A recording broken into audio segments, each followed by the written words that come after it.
Well, hi there and welcome back to the studio. Today we are going to paint with those Daniel Smith colours that I swatched out last week. On the page you'll see that I have a end shot of where we're heading. So all of this came about because of a design inside my sketchbook. And that is the beauty of your sketchbook.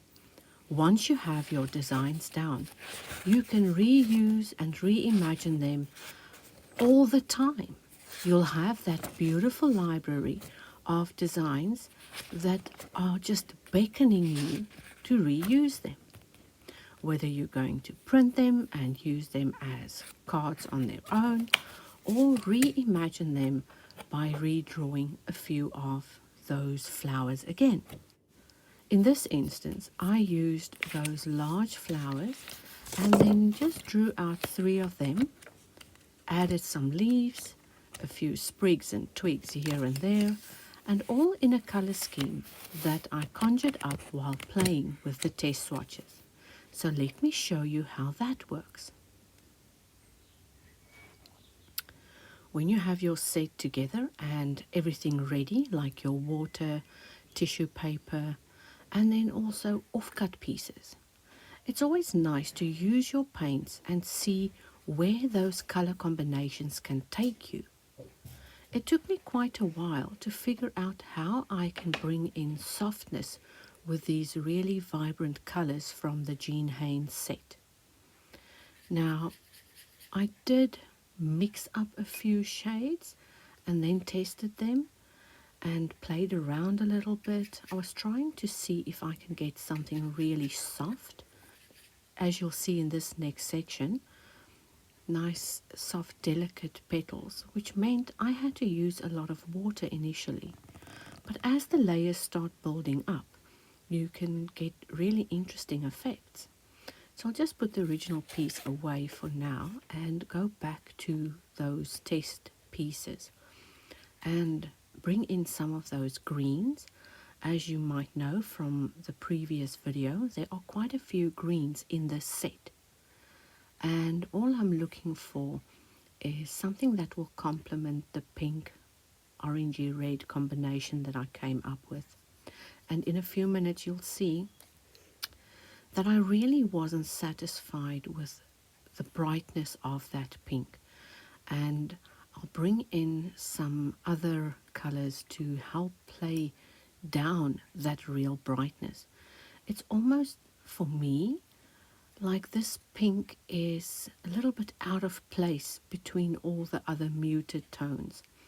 But I can understand the value of having it there, because without it, all the floral colors would absolutely be too pale. And then you don't want your whole color palette to be all bright and sparkly and neon. But for this palette, those muted tones and that really vibrant yellow, azo yellow, nickel yellow work very well with the Aussie gold and the opera rose, or in this case just opera, and those really muted shades of the moon glow and that grayish blue. Alright, I'll forward through this next piece and see if we can get to the second swatch, where I'll refine these colors even further to get my palette to exactly where I want it for this project to feel successful. As you'll see, I dropped in some of that magenta into the wet yellow areas, and now I'm mixing it into the blue and that moon glow color. Alright, I think it's time for that second swatch. So with this one, I'm literally adding a lot of water and slightly bringing in softer tones of those colors. We can always add more color or add more layers, but it's sometimes difficult to get rid of color in watercolor paintings. So I'll start off as light as I possibly can manage now, only to try and test what it would look like after it's dried, as I don't want to start off too light in the beginning, but I do want more water than pigment. What I'm doing now is testing what the addition of just the ochre would do to a puddle of pale, pale, pale washed out magenta. And then I'm adding some of that Aussie gold. And I'm really liking those combinations, especially with the wet in wet technique. All right, next up, we'll add in a little bit of the magenta as well, just to see how it will blend in with the two of those previous colors. Some more of the Aussie gold, and just a little bit more of the magenta. All right, it's giving me a nice warm rusty glow over there, and I can easily soften that up. And you might think it's weird spending so much time refining the colors, but for me it's really important. It's as important as using the sketchbook initially to get those images down. And then all those years of practice in sketchbooks has made it so much easier to grab a piece of paper and draw out a couple of flowers and get started, simply because the hard work, if you want to put it that way, is already done. You've spent the hours practicing your flowers, and you've taken time to refine your style. And that only happens when you spend enough time in your sketchbooks. And by playing, you literally need to play a lot in the beginning before you can actually become really serious about your art. If you don't have those hours behind you where you've learned things and discovered what your tools can do and have figured out how to get yourself through obstacles like layering the color or adding the line work or working with a very, very faint idea initially. And all of those things can evolve inside a sketchbook. So right here, I'm going to add in a little segment about my Sketchbook Blossoms workshop for you, because I want you to join in whenever you feel the need to be creative or just slip away. So get ready, as we are going to flip through this one and show you what is in store.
I'll put away the swatch cards and bring back our drawing for the day. So I really want to start off light here, and I've had plenty of practice on the test sheets to figure out how much water and how much paint will give me those soft results. And what you're looking at now is the test swatches we did with last week's unboxing video. So you can have a look at that again. And I've had plenty of practice with this palette now and feel really comfortable with putting these colors together in my own way. So first off, I'll start to wet a petal area and then gradually work my way around, because I want wet areas that will flow the paint, but I don't want them to be too puddly. Having several petals wet at one time will give me the option of filling them in simultaneously. That brings about uniformity in each of the flowers. You'll see me spreading out the water to make sure there's enough sheen on each of them to give them a uniform look. And then I'll grab a little bit of paint, mix it up in one of the palettes, add some water, and then use the thinned down version and add it into those petal areas, really creating the exact color I wanted. You'll see me dipping it into the edge on the outer side, as I want the centers to just be a little blank for now. I don't want too much pigment there. I've got other plans with that later. I'm just working on that outer edge now to get some soft color transitions moving into the wet and wet areas. So I'll move around onto the next flower, and I will do exactly the same thing throughout this whole session. Later in the video, when I get to the leaves, I want you to see how straight from the palette and very basically I use the greens already provided. This will give me ample room to use the varying shades so that I can have contrast with the lighter, softer pastel colors of the flowers. I'll meet up with you when we get there.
I'll grab some color for the leaves and start out by just outlining and filling in those leaves as they appear on the page. I'll dip my brush into various shades throughout this process, as I'm not trying to create a tension with the leaves. My main focus will be the flowers, and the leaves are playing their acting part.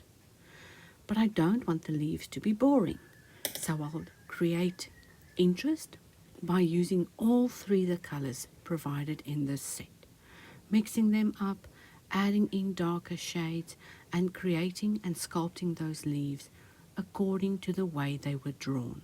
Remember how we used our drawings from our sketchbook and incorporated it into this piece? So the same goes for all the other elements I'm going to add. They were first ideas on other pages, and I brought all of them together in this final piece and created a cohesive looking watercolor project. Thanks to my sketchbook, of course. So we'll listen to some music as we finish up these leaves, and I'm not going to add in any weird things right now, so it's just a play on those greens.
For the centers, I'm going to use some of that Aussie gold and bring in vibrant little patches of orange in the centers. Of course, all insects like these brightly scented flowers, so we are just playing a little bit and adding a shadowy side with dark, thick layers of the paint, and then leaving some of it blank, because in some future layers I'm going to add a really, really pale color over that to blend them all together. I'm literally building up those center areas with solid paint.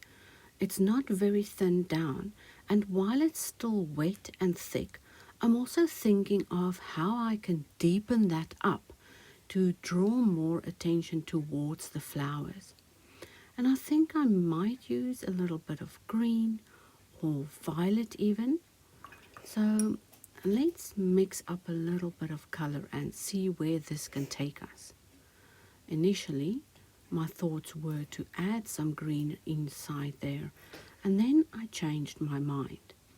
I thought that the violet colors would bring in more of a neutral shade while still staying warm. So while I'm thinking this through for way too long, I do get to a point where I choose a color or two that I start tipping into the center areas and create those darker shadowy colors. As you'll see, I mixed up that green first, then gave it another thought or two, and then went in with that purple. The purple contrasts very nicely with the golden yellow warm ochre color and gives me a deep warm neutral. Now, the only way I discovered that was when I played with the swatching, and that's why I'll always encourage the swatching before you start painting.